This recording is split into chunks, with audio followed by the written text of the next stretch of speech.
C'est le meilleur buteur européen et surtout depuis le match contre Nantes où il avait déjà annoncé son départ, enfin pas lui en tout cas mais l'information de son départ était sortie, et bien c'est 7 buts en 7 matchs, la preuve qu'il est imperturbable.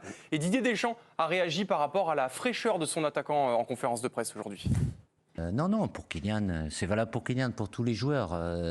La notion de fraîcheur pour une grande compétition, c'est quelque chose d'important. Tous les joueurs arriveront de toute façon avec une certaine fatigue en fin de saison. Et si cette fatigue elle peut être un peu diminuée...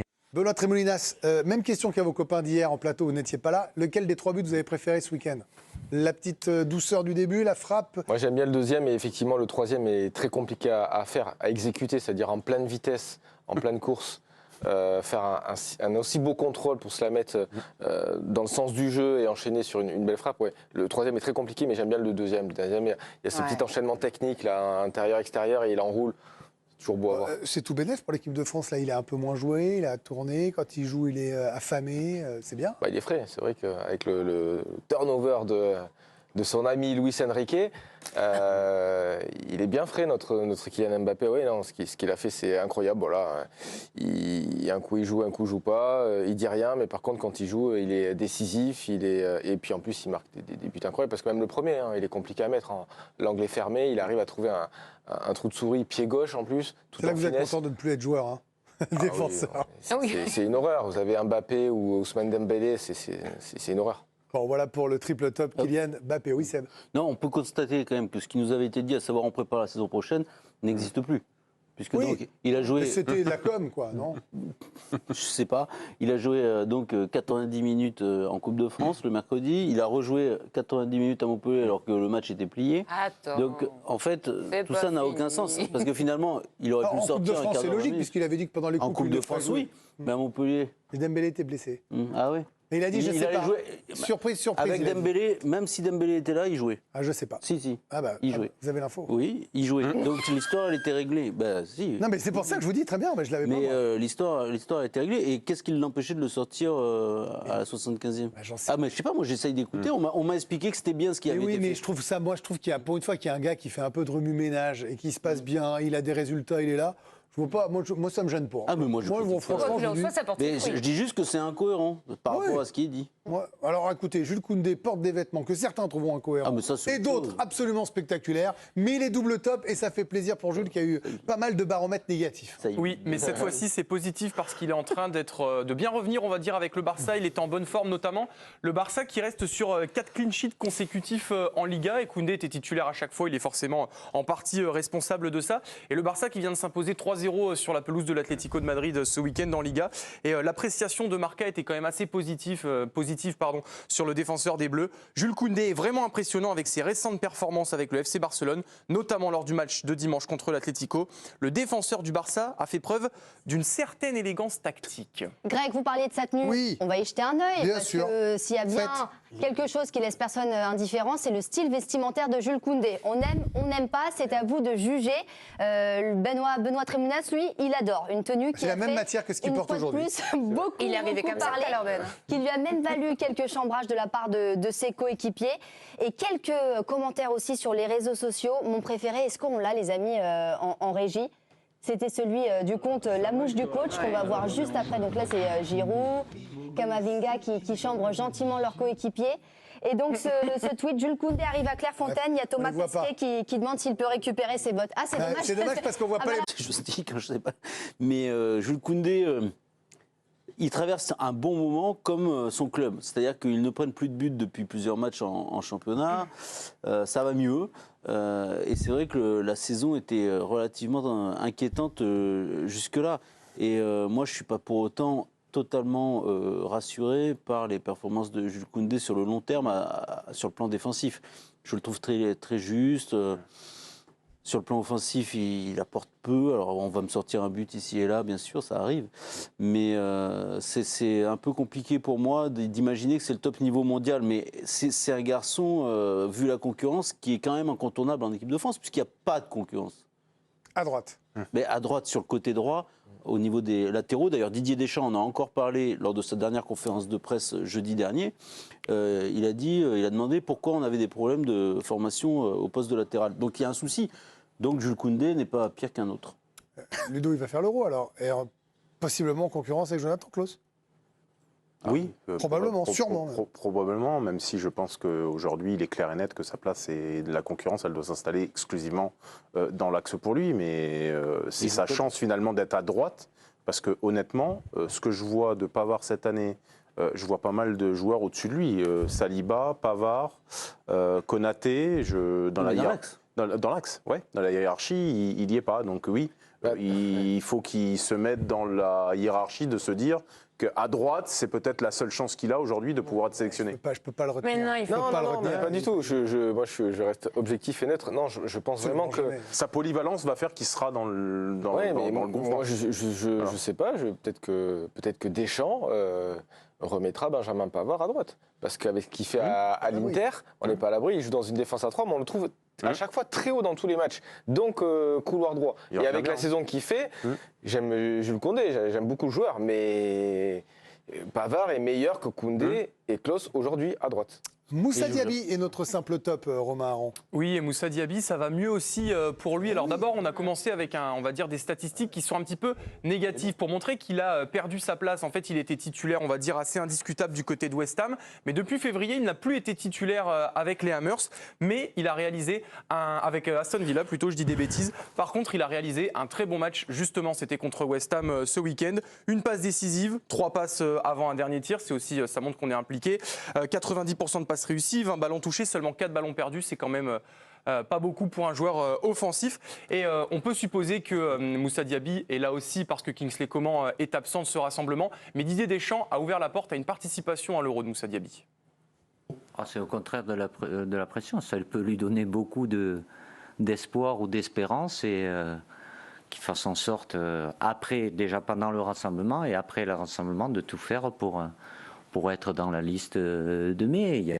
Tout faire, Mélie, mais on a bien compris que les postes offensifs, s'il n'y a pas de blessure, sont tous bouclés. Même un Colomani qui joue moins à la confiance de Deschamps. Alors peut-être une liste élargie, quelque chose comme ça, un poste de réserviste, mais autant qu'ils foncent après tout. Oui, et là, moi, ce que je trouve rassurant, c'est que par rapport à ses performances en club où on doutait, je trouve ça bien qu'il soit revenu parce qu'on sait aussi que Deschamps a capacité à redonner confiance à certains joueurs en équipe de France versus ce qui peut se passer en club. Donc je pense que quoi qu'il en soit, ça peut être positif pour le joueur et que à lui aussi de prouver. On sait que ces périodes-là, et je le répète, mais les 2 matchs à venir sont en plus des matchs amicaux. Donc il y a aussi de quoi faire et potentiellement de quoi faire tourner. Donc je trouve ça bien pour le joueur.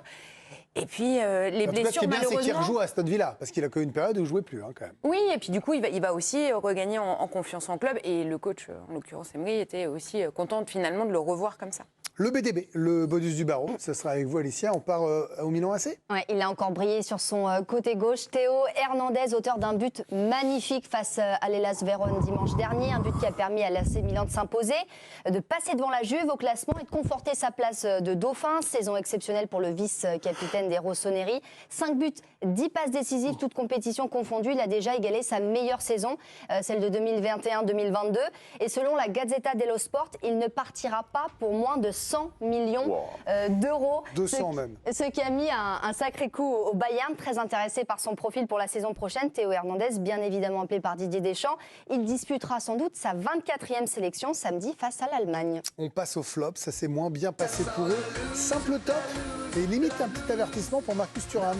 Oui, c'est dommage parce qu'il réalise une superbe saison du côté de l'Inter Milan, mais ça va un petit peu moins bien ces derniers temps. Regardez, on a trouvé des chiffres pour illustrer cela.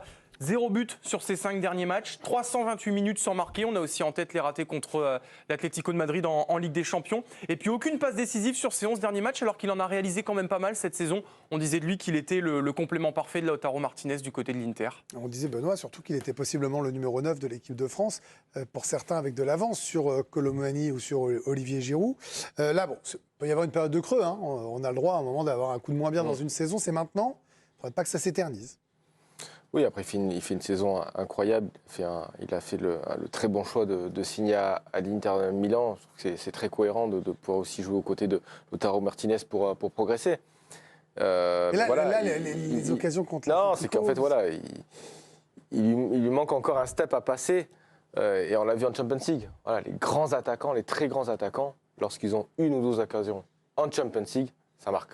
Lui, il les a eues, malheureusement.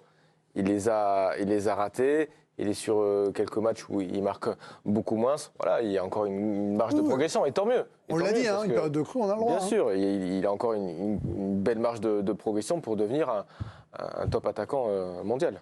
Le double flop, c'est Lucas Hernandez. Nos journalistes qui étaient sur place ont aussi appris qu'il était blessé, pas bien en tout cas, à la mi-temps, et que c'était aussi ce qui pouvait expliquer une partie de cette note. Cela dit, Ludo, c'est vrai que là, Luis Enrique, il lui fera pas de cadeau. Alors Deschamps, je sais pas, mais Luis Enrique, il lui fera pas de cadeau. Il n'est pas titularisé contre la Real Sociedad. C'est ce qui nous donne peut-être une indication sur parfois le fait qu'on a été ébloui par sa première partie de saison. On est un peu plus dans le doute sur sa deuxième partie de saison. Je le trouve moins en jambes, je le trouve moins dominant. Je le trouve surtout que c'est finalement quelqu'un qui a besoin d'être dans un bon binôme. Vous voyez que dès qu'il a été avec Beraldo, les deux, ils ont été hyper bons ensemble. Très bon. Alors que c'est assez surprenant de voir deux gauchers dans l'axe ensemble. C'est quelque chose normalement qui se voit très peu. Et ils ont été formidables, les deux. Je trouve qu'il est moins bon quand il est associé à Danilo. Et là où il aurait dû être le plus à son aise, c'est-à-dire dans une défense à 3 côté gauche, où il peut alterner son poste d'arrière gauche et son poste aussi hybride de central, il a été... alors on va mettre ça sur le compte de la blessure. Ben, peut-être qu'il a besoin aussi de faire du frais et peut-être de se reposer aussi. On entend ici et là qu'il aime bien quoi. Donc, il aime bien quoi, sortir. Il aime bien sortir un peu quoi. Donc il y a des échéances importantes, il faut qu'il se repose. Il y a l'Euro, il y a plein de choses. Donc bon, on espère qu'il va pouvoir faire un peu de frais et qu'il va revenir parce que c'est un rouage important du Paris Saint-Germain. Émilie, un mot sur Lucas Hernandez également. Là, les échéances parisiennes et françaises. Les sélections et le club, bah c'est maintenant que ça va compter. C'est maintenant qu'ils l'ont recruté pour ces moments-là. Oui, et surtout, je trouve ce qui est assez compliqué sur les matchs, c'est qu'on ne voit vraiment pas ce dont pourquoi il est arrivé. Rappelez-vous, moi j'ai vraiment loué son arrivée, et là aujourd'hui, à la rigueur, on ne fait même plus attention à lui, tu vois, sur un match. Quand je vois les entrées de Beraldo, le problème, c'est que il y a une autre concurrence qui s'installe, alors que je rappelle que c'est un grand joueur et qu'il devait amener beaucoup de choses. Aujourd'hui, moi, je suis effectivement assez déçue des performances du collectif dès l'instant qu'il est sur le terrain, et il ne devient pas indispensable alors qu'il aurait dû l'être. C'est dur quand même, non ? Moi, je suis pas une meuf facile. Ouais, parce que là, il a raté quelques matchs, mais globalement... Sa saison est plutôt... Sa première partie de saison, vraiment, elle est très bonne. C'est moi qui vais être plus gentil que toi. Ça te fait du bien. Mais toi, ça te fait du bien aussi d'ouvrir les yeux de temps en temps. Non, mais moi, justement, je trouve que en fait, je suis déçue parce que je ne mise plus sur lui comme je misais en début de saison. On peut rater des matchs de temps en temps. Non ? Oui. À ce niveau-là, j'en attendais pas autant. Et on va terminer avec celui qui rate pas mal de matchs en ce moment. C'est Dayot Upamecano, triple flop de notre baromètre. Ouais, là, nous, on juge sur la semaine, mais c'est même depuis un mois que c'est compliqué pour Dayot Upamecano. En fait, depuis ces 2 cartons rouges coup sur coup contre la Lazio en 8e de finale aller de la Ligue des Champions et contre Bochum en championnat. Donc ensuite, il a raté 2 matchs pour cause de suspension contre Leipzig et la Lazio. Contre Fribourg, entre deux, il n'a joué que 7 minutes. Et sur les 2 derniers matchs, alors qu'il était disponible et avant titulaire indiscutable, eh bien, il a été laissé sur le banc. Alors, le problème, Sébastien, c'est qu'on parle d'un titulaire de la défense centrale française. C'est lui qui formait le binôme à la Coupe du Monde. Là, il a un vrai coup de moins bien. On a le droit à un coup de mou, on a le droit de rater des matchs. Bien sûr, un baromètre, on juge sur la semaine. Donc ça changera sans doute la semaine prochaine. Et on leur souhaite tous. Mais là, quand même, l'enchaînement n'est pas très bon. Non, il n'est pas très bon. Et puis, il y a une concurrence avec de l'Irtekim qui est importante au Bayern Munich. On a l'habitude avec lui. Et même d'ailleurs, en plus, qui joue aussi. Ils sont même 3 pour pouvoir le concurrencer. Oui. Ce qui fait que je me dis qu'il va pouvoir rebondir, c'est qu'il a déjà traversé et rebondi après des performances, mais cataclysmiques. Oui. Ça a été en équipe de France, ou même au Bayern Munich. Je me rappelle notamment d'un match de coupe où son entraîneur l'avait sorti en deuxième mi-temps tellement il était calamiteux. Et il a rebondi. Ce joueur est assez incroyable parce que quand il est mauvais, tu te dis qu'il n'a pas le niveau pour jouer en professionnel.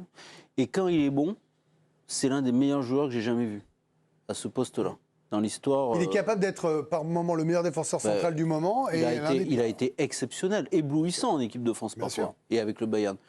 C'est très étonnant. Donc je me dis qu'il va rebondir. Comment on explique ça, Benoît? On finit avec vous. Après, on a le replay d'Antoine Pinault et on va jouer aux 100 mètres.